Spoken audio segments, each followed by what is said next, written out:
Did Moses see the Torah as a cage or as an invitation? Most people picture him handing down a stack of rules, cold and strict, meant to keep a stubborn crowd in line. Read his actual words in Deuteronomy, and a different man shows up. This Moses calls the law near. He calls the law life. He calls the law a choice worth making every day. By the end of this video, you will read two passages which change the whole picture.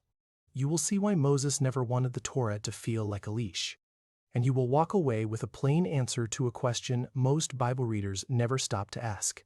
This is the same man who once split a sea in front of a whole nation, and yet he picks a quiet personal claim about love as his farewell message. Stick around, since the real answer here surprises almost everyone who reads the passage for the first time. The book here is Deuteronomy, the fifth and final book of the Torah, written near the end of a long life spent leading a stubborn nation through open desert.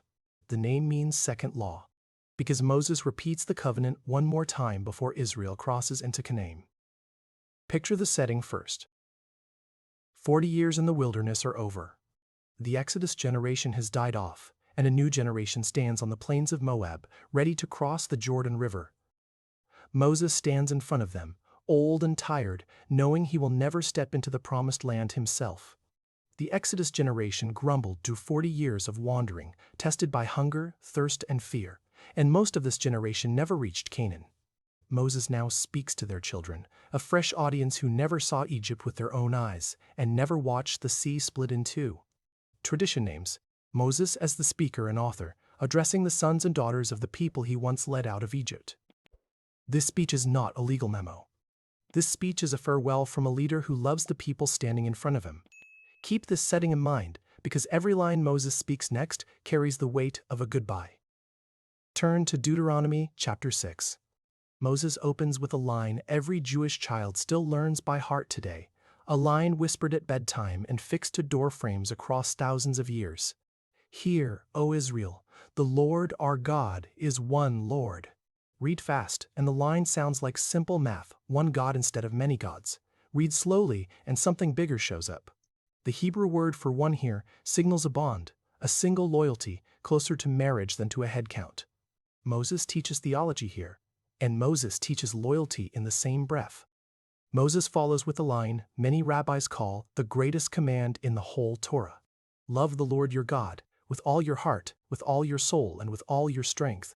Notice the verb Moses picks. Moses does not say obey. Moses does not say fear. Moses says love. A command to love sounds strange at first, since feelings rarely respond well to orders. Moses is not asking for a feeling here. Moses is asking for direction, loyalty in action, day after day, choice after choice. Jewish communities today still recite the same line every morning and every evening, a habit stretching back more than 3,000 years. Heart, soul, and strength cover the whole person. Feelings, life itself, and physical energy. So no part of a life sits outside the command. A love this total sounds heavy, until you remember the same demand runs through every strong marriage and every close friendship. Moses then gives the how. Teach the words to your children. Talk about the words at home, on the road, at bedtime, and first thing in the morning. Tie the words on your hand. Wear the words near your eyes. Write the words on your doorposts, symbols still worn and posted by observant Jewish households today. This list sounds strange at first glance. Look closer, and the point becomes clear. Moses wants the law woven into ordinary moments rather than locked away in a temple somewhere far off. Breakfast, walks, bedtime, the doorframe you touch every single day. Moses places the Torah inside daily life, not above daily life. A law kept only for holidays stays a stranger. A law folded into breakfast and bedtime becomes family. Jump ahead now to Deuteronomy chapter 30, right after Moses lists a long stretch of blessings and curses tied to the future of the nation. Moses says something almost nobody expects from a lawgiver. This command is not too hard for you, Moses says, and the command sits close, not far away. The command does not hide in heaven, so nobody needs to climb up and bring the command down. The command does not hide across the sea, so nobody needs to sail out and bring the command back. The word sits near you, Moses says, near your mouth and near your heart, close enough to live out today. Read this line again, slowly.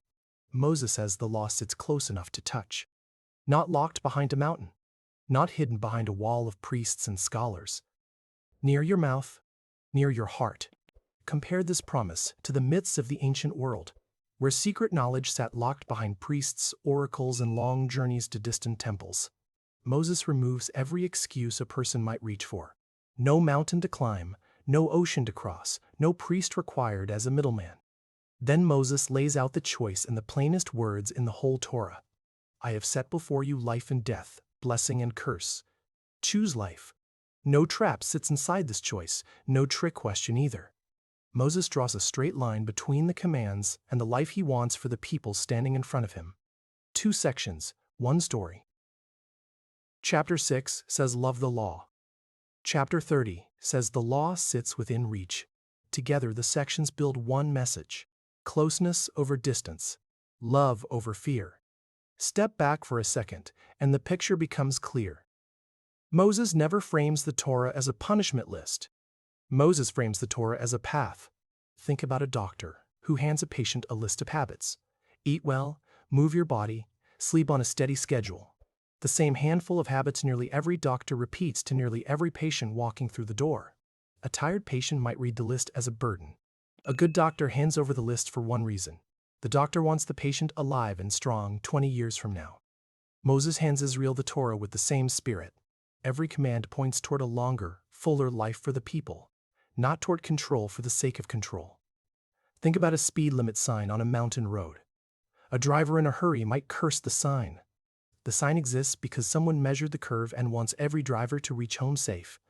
Think about a coach who benches a star player for missing curfew, not to punish the player, but to protect the whole team heading into a tough season. Moses would ask you to look past the surface of a rule and ask what life the rule protects. Apply the same lens to your own life today. A boundary from a parent, a habit from a mentor, a rule at work, often comes from care rather than restriction. Read a hard command in Deuteronomy the same way, and the tone changes completely. Here is where most people get stuck.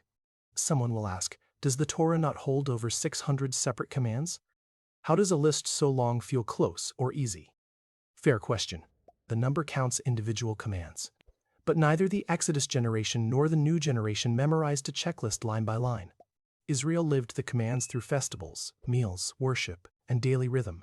The same way you learn a language through conversation rather than through a dictionary. A second question comes up almost every time. Did Moses himself not break a command and lose entry into the promised land? Numbers chapter 20 tells the story. Moses strikes a rock instead of speaking to the rock, and God stops him at the border of the land. Does this harsh outcome undercut the whole love message? No. This moment shows the standard applies to the leader first, before anyone else. Moses never asked for a law with no accountability. Moses asked for a law with a wide door and a solid floor. One more question worth a straight answer. Does a religion built on 600 commands sound like fear rather than love? Look at where the commands sit inside the story.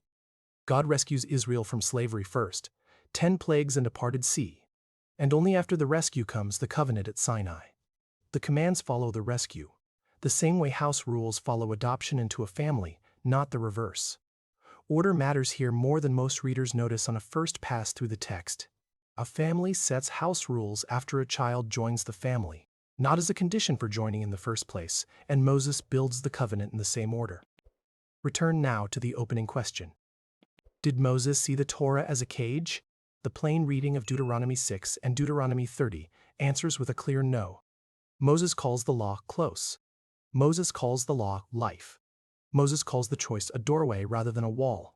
The Torah, spoken through the man who received the Torah, sounds less like a court order and more like a letter from someone who wants you to thrive. Every command carries a reason. Every reason points toward life. Miss this framing? And the whole book reads like a wall of legal fine print. Catch this framing, and the same book reads like a leader begging a nation he loves to choose the road leading somewhere good. Open Deuteronomy 6 and Deuteronomy 30. This week, before the next lesson lands, read both chapters slowly, and notice the tone Moses uses. Notice where love shows up right next to law. Drop a comment below with one rule from your own life, big or small, which felt like a wall until you saw the care behind the rule. A story like this helps other viewers see their own rules with fresh eyes, so do not hold back in the comments below. Subscribe for next week, when we walk through the next chapter of the Moses story and the choice which follows every generation after his own. Moses stood at the edge of a land he would never enter, and still chose to hand over hope rather than fear. A leader with every reason to feel bitter hands his people a love letter instead of a grudge. Ask yourself the same question Moses asked Israel: life or death, blessing or curse, which will you choose today?